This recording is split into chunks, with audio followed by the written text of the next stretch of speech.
بسم اللہ والصلاۃ والسلام علی رسول اللہ۔ آج کا ہمارا درس ہے لا الہ الا اللہ کے شروط اور فضائل کے متعلق۔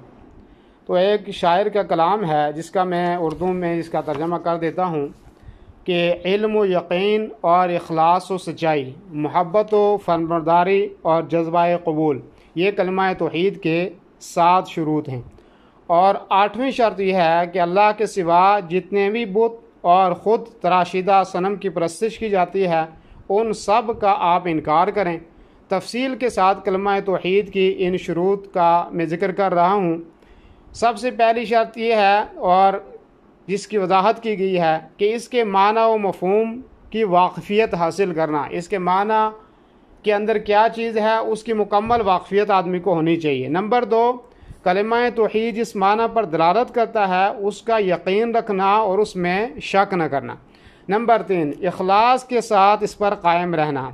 نمبر 4 یہ ہے کہ کذب، بیانی اور نفاق سے کام لینے والوں کی طرح صرف زبان سے بولنے کے بجائے صدق و سچائی کے ساتھ اسے ادا کرنا۔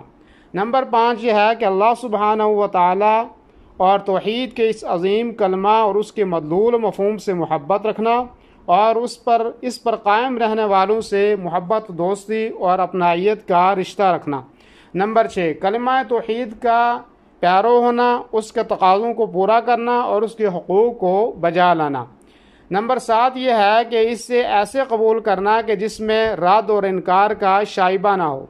نمبر 8 یہ ہے کہ سرکش معبودوں اور اللہ کے علاوہ جس کی عبادت کی جاتی ہے ان سب کا انکار کرنا، ان سے بغض رکھنا اور ان کی پوجا کرنے والوں سے نفرت کرنا اور ان سے اپنی برات و دوری کا اظہار کرنا۔ اللہ رب العالمین کا فرمان ہے فَمَن يَكْفُرْ بِالطَّاغُوتِ وَيُؤْمِن بِاللَّهِ فَقَدِ اسْتَمْسَكَ بِالْعُرْوَةِ الْوُثْقَىٰ لَا انفصام لَهَا وَاللَّهُ سَمِيعٌ عَلِيمٌ۔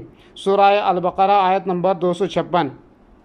پھر جو کوئی باطل معبود کا انکار کرے اور اللہ پر ایمان لائے تو یقیناً اس نے مضبوط کڑے کو تھام لیا جس سے کسی صورت ٹوٹنا نہیں ہے، اور اللہ سب کچھ سننے والا، سب کچھ جاننے والا ہے۔ اللہ سبحانہ و تعالیٰ کا فرمان ہے یا ایھا الذین آمنوا لا تتخذوا اليہود والنصارى اولیاء۔ سورہ المائدہ کی آیت نمبر 51 ہے کہ اے لوگو جو ایمان لائے ہو یہود و نصارہ کو دوست نہ بناؤ۔ ایک دوسری جگہ اللہ رب العالمین فرماتا ہے سورہ مجادلہ کی آیت نمبر 22 کے اندر کہ لا تجد قوما یؤمنون باللہ والیوم الآخر یوادون من حاد اللہ ورسولہ ولو كانوا آباءهم او ابناءهم او اخوانهم او عشیرتهم اولئک كتب في قلوبهم الایمان وأیدهم بروح منه ويدخلهم جنات تجري من تحتها الانهار خالدين فيها رضي الله عنهم ورضوا عنه اولئک حزب اللہ الا ان حزب اللہ هم المفلحون۔ تو ان لوگوں کو جو اللہ اور یوم آخرت پر ایمان رکھتے ہیں نہیں پاؤ گے کہ وہ ان لوگوں سے دوستی رکھتے ہوں جنہوں نے اللہ اور اس کے رسول کی مخالفت کی، خواہ وہ ان کے باپ ہوں یا ان کے بیٹے یا ان کے بھائی یا ان کا خاندان۔ یہ لوگ ہیں کہ جن کے دلوں میں اس نے ایمان لکھ دیا ہے اور انہیں اپنی طرف سے ایک روح کے ساتھ قوت بخشی ہے، اور انہیں ایسے باغوں میں داخل کرے گا جن کے نیچے سے نہریں بہتی ہوں گی، ان میں ہمیشہ رہنے والے ہیں۔